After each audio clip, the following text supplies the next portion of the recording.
Fabrício Calazans está chegando. Primeiro tempo do Galo aqui no Rádio Esportes pela Itatiaia. Fala, Calazans, um abraço, bom dia. Obrigado, deixa comigo um abraço, bom dia para você, João Vitor Cirilo, para a massa do Galo, para quem se liga no Rádio Esportes.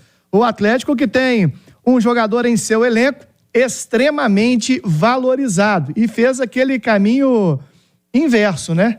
Esteve na Europa, voltou para o Galo e arrebentou nesta temporada. Estou falando do Paulinho, o artilheiro da Arena MRV, com 8 gols marcados. E na temporada, 31 gols, artilheiro do Campeonato Brasileiro, fez 20, vice-artilheiro da Copa Libertadores, com 7 gols marcados. Sem dúvida, muito valorizado e com certeza absoluta, o Rodrigo Caetano terá aí uma certa dificuldade em segurar o Paulinho nesta próxima temporada. Acredito até, Cirilo, e ouvinte ligado no Rádio Esportes, que é o que o Atlético torce para acontecer, né? Quem sabe uma proposta bem vantajosa, a gente sabe da situação financeira dos nossos clubes, muito embora o Atlético tenha tido aí já um aporte na casa de 500 milhões da turma da SAF, e 300 milhões foram utilizados já para quitar dívidas mais emergenciais, aquelas que oneram bastante, que geram juros, dívidas bancárias, mas, claro, que o Paulinho está muito valorizado. E por que eu estou falando isso?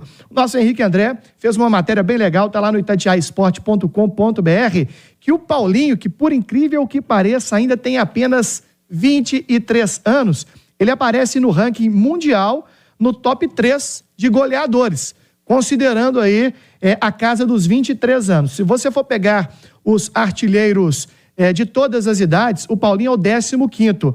E os números dele são tão expressivos, com estes 31 gols marcados na temporada, que nesse ranking de atletas até 23 anos, ele perde apenas para o Haaland, que marcou 44 gols pelo Manchester City, e que para muitos foi até um dos principais, se não o principal jogador desta temporada, muito embora o Messi tenha vencido aí a bola de ouro, e também o jovem Santiago Jiménez, que fez 37 gols pelo Feyenoord da Holanda. Então, certamente, Cirilo, as equipes da Europa de olho nos números, nestes levantamentos, neste ranking, e o Paulinho, que tem apenas 23 anos, top 3 na artilharia mundial. Ô Edu Panzi, abraço pra você, bom dia. Essa temporada do Paulinho, ela realmente merece um grande destaque, com números que ele não havia ainda, pensando em gols, né? Não havia ainda apresentado na carreira. Foi, de fato, um novo Paulinho revelado no Atlético em 2023, né, Edu? Sem dúvida, Cirilo. Um abraço pra você, quem tá ligado no Rádio Esportes. E eu acho que o Paulinho deve muito isso aos 2 treinadores que passaram pelo Atlético, né? O primeiro deles é o Kudê, que tirou ele da posição do lado de campo, passou ele para jogar mais pelo centro, mais próximo do gol, próximo do Hulk, deixou o Paulinho sempre muito próximo da área, com mais finalizações por jogo, e ele teve que se adaptando, né? A partir do momento que você tem mais oportunidades por jogo, automaticamente ou você vai fazer mais gols ou você vai perder mais gols. Inicialmente o Paulinho perdia mais gols do que fazia, mas estava sempre ali com 2, 3 grandes chances por jogo. E depois a chegada do Filipão, né, que no primeiro momento volta com o Paulinho para sua posição de origem, que era o lado do campo, um ponta, jogando rente à linha lateral, mas logo percebe que era um desperdício, né? Aí, depois de conversar com o Paulinho, certamente, volta com o Paulinho para o centro, aproxima outra vez ele do Hulk, e um plus, o Filipão dá mais liberdade, né? Com o Kudê era algo um pouco mais posicional, com o Filipão não. Ele deu mais liberdade ao Paulinho para jogar centralizado, se tivesse que ir para o lado direito, ele vai, se tiver que ir para o lado esquerdo, vai, se tiver que voltar para ajudar na construção, desde o meio de campo, ele volta também, trocando muito de posição com o Hulk, a hora que o Hulk sai da área para arrastar zagueiro, ele entra, e vice-versa. Então, foi um mix, né, de Kudê e Filipão, e, claro, com a competência do Paulinho. Se ele não tivesse competência para fazer o que faz, o Kudê teria desistido e o Filipão não teria nem tentado ou voltado atrás. Então, acho que tem muito dos treinadores, mas tem mais do atleta, que é muito bom, muito acima da média. E ele termina 2023 muito maior, muito mais completo do que iniciou a temporada. Hoje, o Paulinho é um atacante completo e não apenas um ponta que faz o lado do campo. Alexandre Simões, um abraço para você, bom dia. O Paulinho se transformou no Atlético em uma realidade entre os destaques do futebol brasileiro. Foi muito novo para o futebol europeu, em uma outra característica, em outro momento. precisando provar seu valor, retorna ao Atlético e, para mim, é a grande notícia da temporada do Galo, porque é uma contratação que acontece em moldes bem tranquilos, financeiramente falando, né? O salário tem isso, tem aquilo, tem a famosa luva, não sei o que. Baita da contratação, veio em condições excelentes para o Galo e o cara termina a temporada como artilheiro do Campeonato Brasileiro com números que ele não havia apresentado na carreira, entre os principais números do planeta. É impressionante o ano do Paulinho, né, Alexandre? Bom dia para você. Bom dia, Edu, Fabrício, quem acompanha a gente. E é impressionante, tá? Ninguém no futebol brasileiro deu tanta volta por cima nesse 2023 como o Paulinho. O Paulinho chegou sofrendo de intolerância política, ele chegou como atacante que não fazia gols, ele desperdiçou gols importantes pelo Atlético, faz parte, mas marca, dependendo da importância do jogo, e conseguiu dar a volta por cima. O Paulinho é vítima de intolerância religiosa quase que todas as semanas, isso jogando pelo Atlético ou pela seleção brasileira, e conseguiu superar tudo isso para terminar o ano como artilheiro do Campeonato Brasileiro, jogador da seleção brasileira, porque ele foi convocado pelo Diniz para as últimas 2 partidas das eliminatórias da Copa do Mundo, e como um dos grandes atacantes do futebol brasileiro. Então, quer dizer, claro, existe a questão dos treinadores, o Cudê e o próprio Filipão deram ao Paulinho a condição, mas é um garoto de 23 anos, e ele integra uma lista da geração dele, né, que tem um fora de série, que é o Haaland. Então eu acho que, na verdade, o Paulinho é o segundo, porque eu acho que o Haaland concorrer a qualquer coisa quando se refere a gols é até covardia, tá? Mas o principal é a maturidade do Paulinho aos 23 anos de idade, para numa mesma temporada superar tanta coisa, dar tanta volta por cima, porque, ô Cirilo, pode ter certeza, doeu no torcedor atleticano, dói na gente, mas com certeza o gol que ele perdeu contra o Palmeiras ou o gol que ele perdeu lá na Arena Corinthians no jogo da Copa do Brasil, com certeza dói mais nele do que em qualquer um. Principalmente depois que a gente teve a chance de ter o Paulinho por aqui por uma temporada e conhecer a personalidade dele. Então, quer dizer, eu acho que muito além dos números, tá?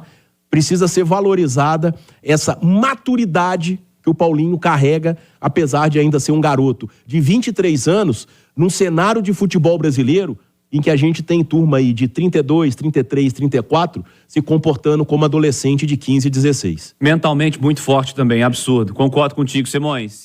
Thiago Largue foi interino no Atlético 8 meses, né? Ele disse aí, quase 9. Assumiu o time lá no comecinho do ano e foi até outubro, né? Um elenco até difícil, né?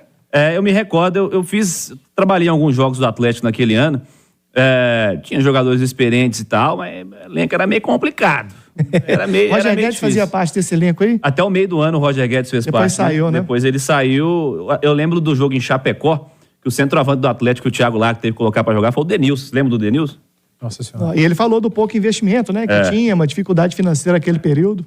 É complicado, não é fácil não, Fabrício. São coisas do futebol, né, Cirilo? Tá aí uma matéria bem interessante. Ô, Cirilo, falando em matéria interessante, daqui a pouquinho a gente vai destacar no segundo tempo do Galo. Hoje está fazendo aniversário de uma conquista importantíssima do Galo, conquistada lá em Curitiba. Então, daqui a pouco a gente traz mais detalhes aí, uma lembrança interessante para o torcedor do Galo. Boa, Fabrício, lembranças para o torcedor atleticano daqui a pouquinho, depois dessa aí, né, do jogo lá do Denilson, centroavante. Vamos lembrar de coisa positiva daqui a pouquinho também. Vamos lá, vamos fazer um intervalo interativo. Olha só, Du. Vitor Emerson, Léo Silva, Gabriel e Fábio Santos. José Wellison, Matheus Galdesani e Elias. Luan, Tiará e Denilson. Que o isso? jogo que eu fui fazer lá em Chapecó. Era Zé Wellison, Elias... Galdesani, lembra do Galdesani? Lembro, volante.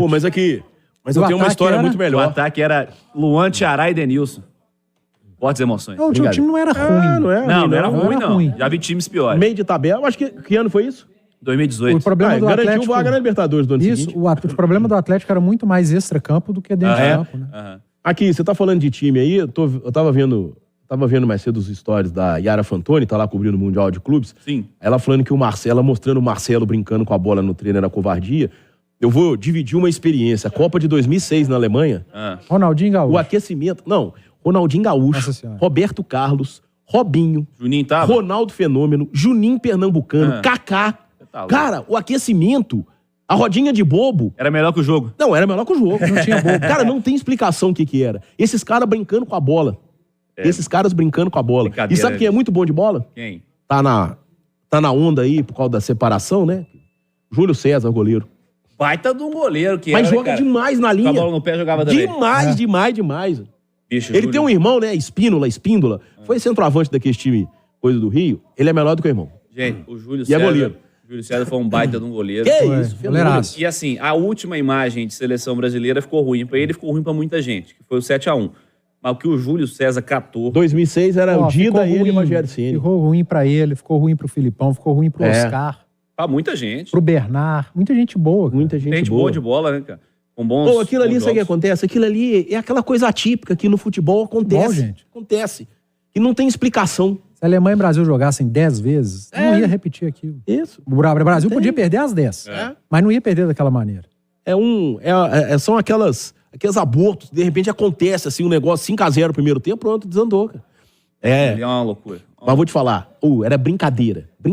Esses caras Nós tivemos muito jogador bom, acho que ainda brincando com a bola. Pena antes do fim. que encararam a Copa como uma Pois é. brincadeira tem. É, também. isso aí né? também. Acharam que iam ganhar só E não é na assim. herança de 2002. Não é Vegas foi uma zona, né? Mas Cobrava isso ingresso 2006, em né? 2006 na Alemanha. Mas a maior atuação individual de um atleta que eu vi na minha vida, eu acho que é a do Zidane em 2006, França e Brasil.